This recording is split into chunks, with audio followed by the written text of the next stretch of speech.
Hey there, students from Syracuse Latin. I'm Storm Team Meteorologist Kate Thornton with News Channel 9, and I am your guest reader for today. And now every year I always come and speak to the kindergartners, and we talk about weather, and I always bring a book with me, and one of my favorites that I am going to read to you because I'm sad I can't do it this year, but hopefully I'll be able to do it again next year. So one of my favorite books, Otis and the Tornado. It's a really great book about friendship and treating people with kindness, and also a little about a tornado. So, Otis and the Tornado from Loren Long.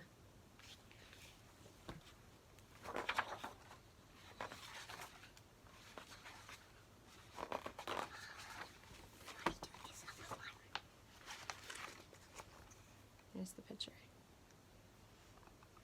Life was calm on the farm where the friendly little tractor named Otis lived. It was summer. The sun shined bright, the birds chirped, and after all the work was done, Otis and his friend, the little calf, liked to play.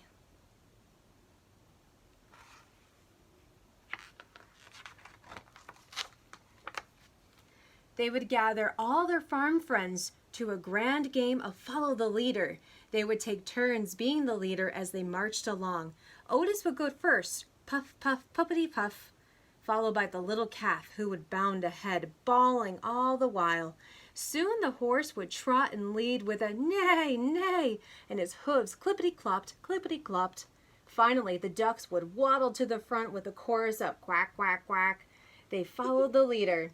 Up by the apple tree, around the barn, down the rolling hill, past Mud Pond, beyond the cornfield, across the meadow, and along the banks of Mud Creek. What a fun crowd they were. Everyone was so friendly, except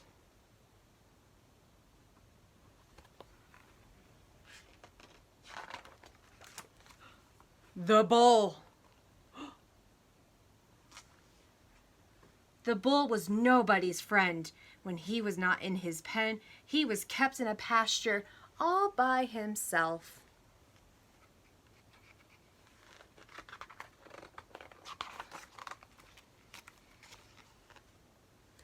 If any other farm animals got close, the bull would stand at the fence and snort and snarl and huff hot air.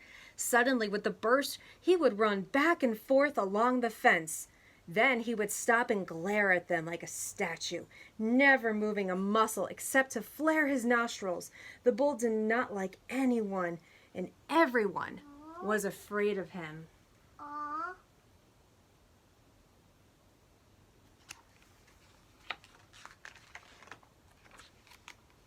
Once Otis tried to make friends with the bull. He took him a shiny red apple from the apple tree and invited him to play. But the bull snortled and snarled and glared at Otis. Then he stomped his hooves in the dirt and charged. The bull slammed into the fence just inches away from where Otis stood. From that day on, Otis stayed clear of the bull altogether.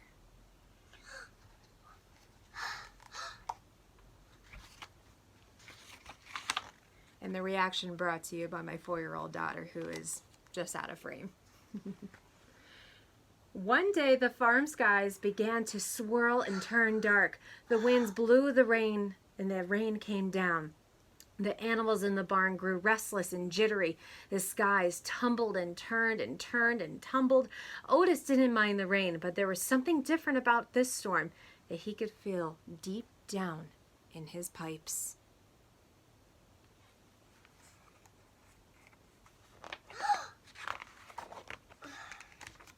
All at once, the wind stopped blowing, not even a breeze, and then the rain disappeared.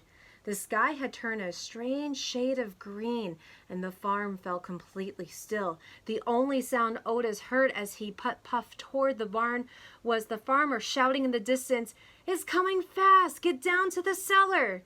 The farmer was in such a hurry that he had no time for the animals. What was all the fuss about, Otis wondered. Then he turned and saw something that rattled his frame and shook his fenders. A tornado. See it right there? I can see it too, Mom.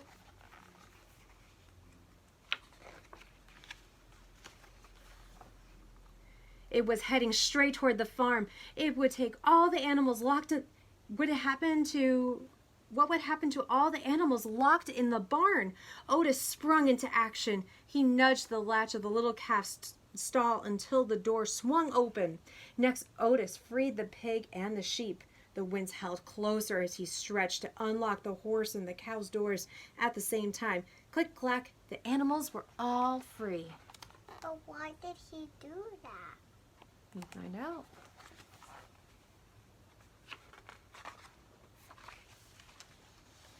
They followed Otis out of the barn and into the swirling winds. They followed him down the rolling hill, past Mud Pond, beyond the cornfield, across the meadow, over the bank, and down into Mud Creek.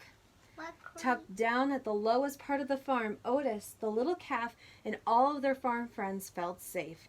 Otis sighed with relief. Now they just had to huddle together and wait it out. But why would they go there? That's where you go during a tornado.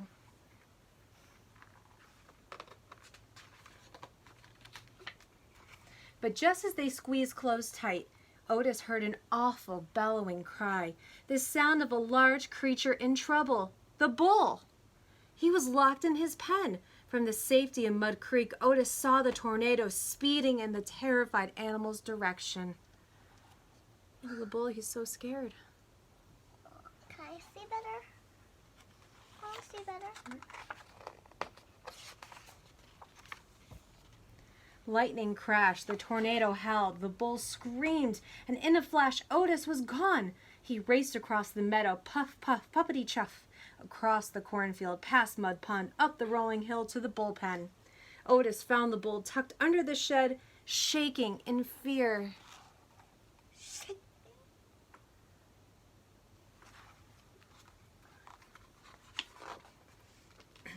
Otis tried to unlatch the gate. It was locked. He slammed head into it. The gate shook but held firm. Otis rammed it again. The gate teetered and the bull wailed like a baby. Otis spun around and threw himself in reverse, revved his engine, and charged backward into the gate. Crash! The gate shattered into pieces. Otis shook himself off, gave the bull a friendly chuff, and peeled out. Peel? Is that poopy?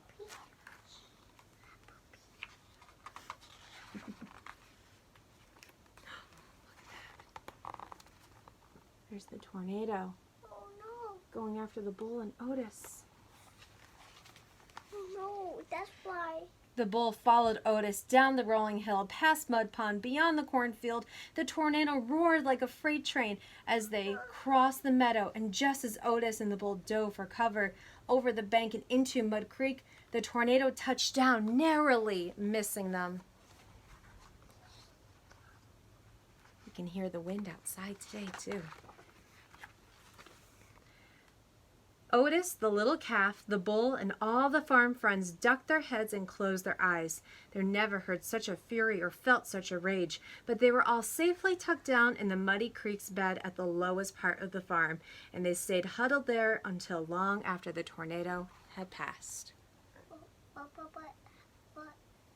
how could? Because there's no trees. Trees were flying around them.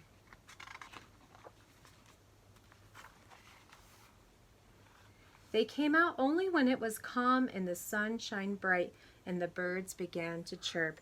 They found a farm that needed great repair. Look at what the tornado did to the farm. It wrecked it. It did wreck it. Smell the debris. Bad tornado. Yeah, bad tornado was right. But when the work was all over and it was time to play, the farm friends discovered they had a new playmate. This one snortled and snobbed his hooves in the dirt. He flared his nostrils and huffed hot air, but instead of a snarl and a glare, he wore a happy grin and a friendly gaze as he took his place in line with Otis and the little calf in the grand game of Follow the Leader. The end. And that was Otis and the Tornado. I hope you all liked the book, and I hope you all are reading and doing your schoolwork and having a good time and listening to your parents and keeping up with your studies. And I hope everyone stays well and stays healthy. Thank you for having me. Can you say thank you? Thank you. Wave goodbye.